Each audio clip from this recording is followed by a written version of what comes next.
Assalamualaikum warahmatullahi wabarakatuh. Baiklah, di sini kelompok kami akan mempresentasikan asuhan keperawatan asma dalam mata kuliah keperawatan gerontik. Dan nama kelompok yaitu ada Anggra Safitro Salman, terus ada Hartiana, saya sendiri Riris Mardianingsi, terus ada Silvalia Rahma Pratiwi, dan ada rekan kami yaitu Trio Ronaldo. Baiklah, langsung saja saya akan menjelaskan slide yang pertama tentang materinya, yakni konsep dasar asma bronkial. Pengertian menurut Padilla 2018, asma bronkial adalah suatu penyakit pernapasan obstruktif yang ditanda oleh spasme akut otot polos bronkeolus. Asma bronkial juga merupakan penyakit jalan napas obstruktif intermiten resibel di mana trakea dan bronkus berespon dalam secara hiperaktivitas terhadap stimulus tertentu yang terjadi ketika bronkus mengalami inflamasi peradangan dan hiperresponsif. Selanjutnya, etiologinya menurut Firdaus 2017 bahwa etiologi asma bronkial dapat dibagi menjadi 3. Yang pertama yakni asma ekstrinsik atau alergi. Asma bronkial yang disebabkan oleh alergi yang diketahui masanya sudah terdapat semenjak anak-anak, seperti alergi terhadap protein, serbuk, sari, bulu halus, binatang, dan debu. Yang kedua yaitu asma intristik atau idiopatik. Asma bronkial yang ditemukan faktor pencetus yang jelas, tetapi adanya faktor-faktor non-spesifik seperti flu, latihan fisik, atau emosi sering memicu serangan asma. Asma ini sering muncul atau timbul sesudah usia 40 tahun setelah menderita infeksi sinus atau cabang trakea bronkial. Dan yang ketiga yaitu asma bronkial campuran. Asma bronkial yang terjadi timbul karena adanya komponen ekstrinsik dan intrinsik. Selanjutnya, macam-macam faktor pencetusnya menurut Dejamil 2020 bahwa terdapat beberapa macam-macam pencetus dari asma bronkial, di antara lain sebagai berikut. Yang pertama yakni alergi, dianggap mempunyai peranan yang sebagian penderita dengan asma. Terus yang kedua yaitu hiperaktivitas. Saluran nafas juga merupakan faktor yang penting. Bila terjadi hiperaktivitas bronkus tinggi, diperlukan jumlah alergi yang sedikit dan menimbulkan serangan asma. Terus faktor pencetus yang ketiga yaitu fisik. Faktor aktivitas fisik yang berlebihan seperti olahraga yang berlebihan akan memberikan dampak negatif terhadap kesehatan, terutama menjadi pemicu kambuhnya penyakit asma. Terus yang keempat, infeksi. Biasanya virus penyebabnya respirator sinkikal atau virus RSV dan virus parainfluenza.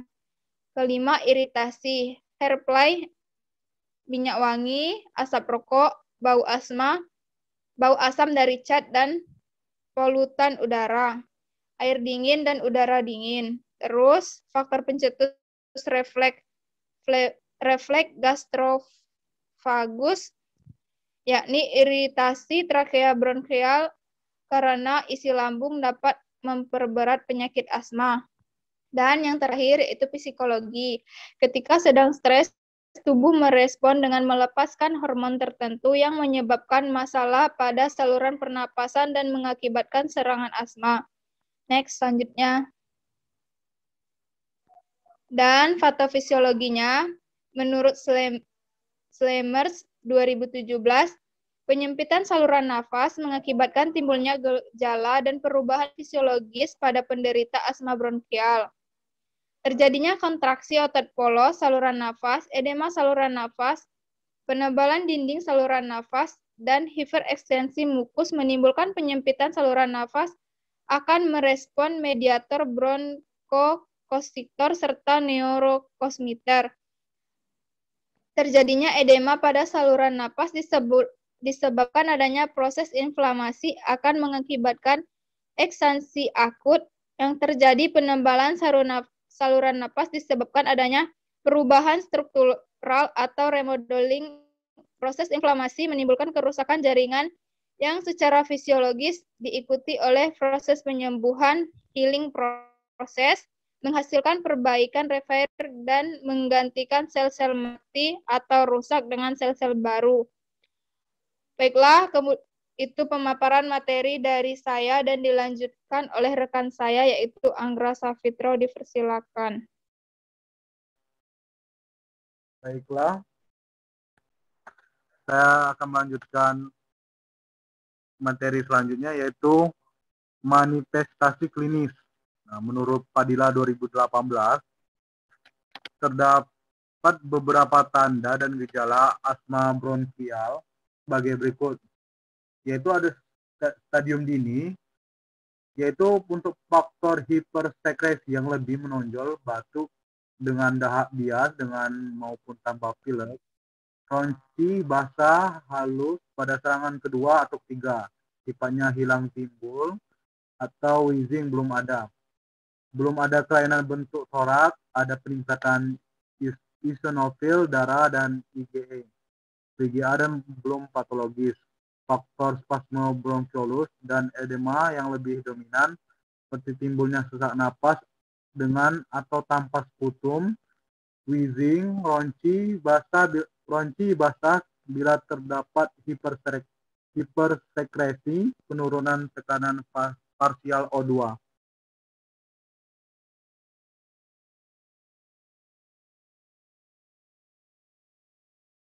Yang untuk selanjutnya itu ada stadium lanjut atau kronik, yaitu ada batuk, ronci, sesak napas berat, dan dada seperti tertekan, dahak lengket, dan sulit untuk dikeluarkan. Suara napas melemah bahkan tidak terdengar. Suara seperti barrel chest, tampak tarikan otot, sternocleidomastoidus stenosis, BGA-PaO2 kurang dari 80%, ronsen paru terdapat peningkatan gambaran bronkofaskular kanan dan kiri, hipokapnia dan alkalosis, bahkan asidosis respiratorik. Untuk pencegahan itu, menurut Melastuti et al. 2015, asma bronkial dapat dicegah dengan menggunakan pengobatan medis dan terapi non-medis. Pencegahan medisnya itu penggunaan obat-obatan seperti kortikosteroid, bromolin, thiosipen, imunoterapi, antibiotik, dan terapi cairan dan terapi oksigen. Pencegahan non-medis yaitu ada terapi olah napas, bronkodilator, fisioterapi dada, dan atur posisi. Baiklah, itu dari pemaparan saya akan dilanjutkan oleh teman saya yaitu Hartiana. Pada Hartiana, kami silakan. Baik, terima kasih kepada Anggra. Saya akan melanjutkan penyampaian materinya, yaitu kita akan masuk dengan konsep asuhan keperawatan. Yaitu dari konsep asuhan keperawatan, pertama kita akan melakukan pengkajian yang meliputi identitas kalian, data riwayat kesehatan sekarang, riwayat kesehatan keluarga, mual muntah, pernapasan, riwayat reaksi alergi atau sensitif terhadap zat, selanjutnya seksualitas, dan terakhir psikologi. Untuk diagnosa asma bronkitis ini sendiri, itu kelompok kami mengangkat 3 diagnosa. Yang pertama yaitu kebersihan jalan napas berhubungan dengan spasme jalan napas. Yang kedua, pola napas tidak efektif berhubungan dengan hambatan upaya napas. Yang ketiga, risiko gangguan pertukaran gas berhubungan dengan ketidakseimbangan ventilasi perfusi. Selanjutnya akan disampaikan penjelasan intervensi kepada Kak Silpa. Untuk intervensi pada diagnosa pertama mengenai bersihan jalan nafas berhubungan dengan spasme jalan nafas, kriteria hasil yang diharapkan adalah batuk efektif, produksi sputum, mengisyanosis, dan gelisah berkurang. Di mana intervensinya berupa monitor pola nafas, monitor bunyi nafas, monitor sputum, dan juga pada terapeutiknya yaitu yang pertama pertahankan kepatenan jalan nafas, posisikan semi-fowler atau fowler, terus lakukan fisioterapi dada jika diperlukan, lakukan pengisapan lendir kurang dari 15 detik, dan berikan oksigen jika diperlukan. Intervensi edukasi yang diberikan yaitu adalah anjurkan asupan cairan 2000 ml per hari jika tidak ada kontraindikasi, dan intervensi kolaborasinya berupa pemberian next step.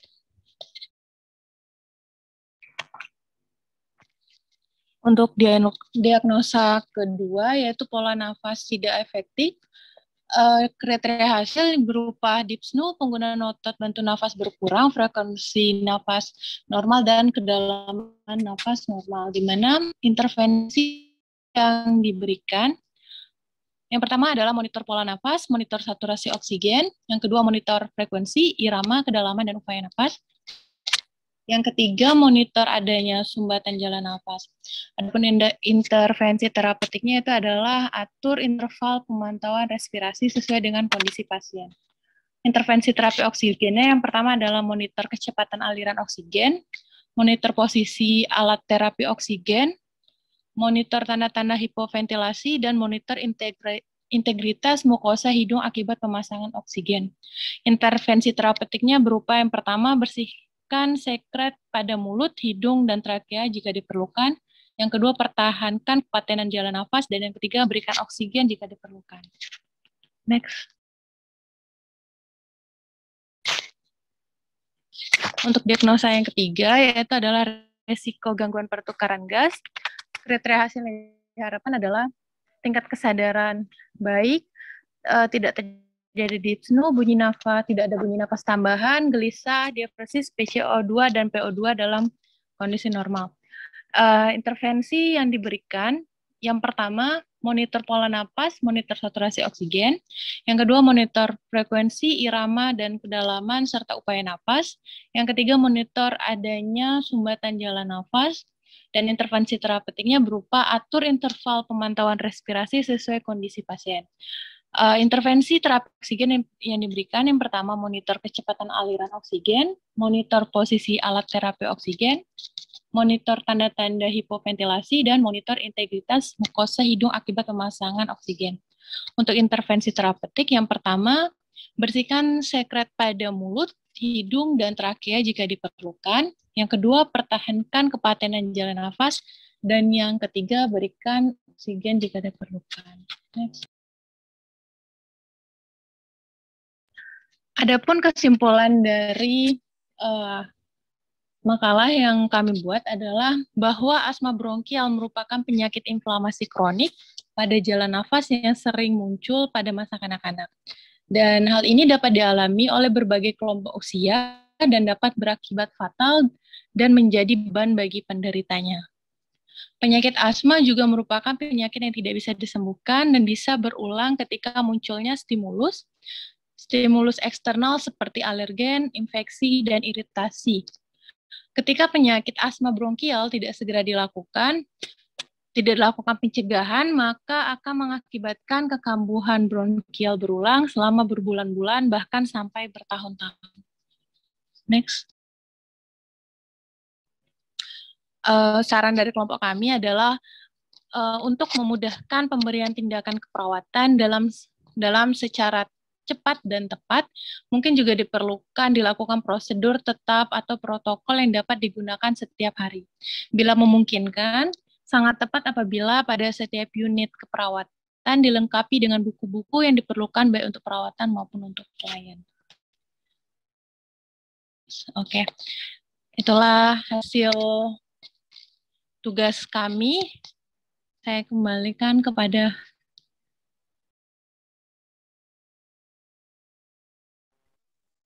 Terima kasih pada teman-teman yang telah memaparkan materi.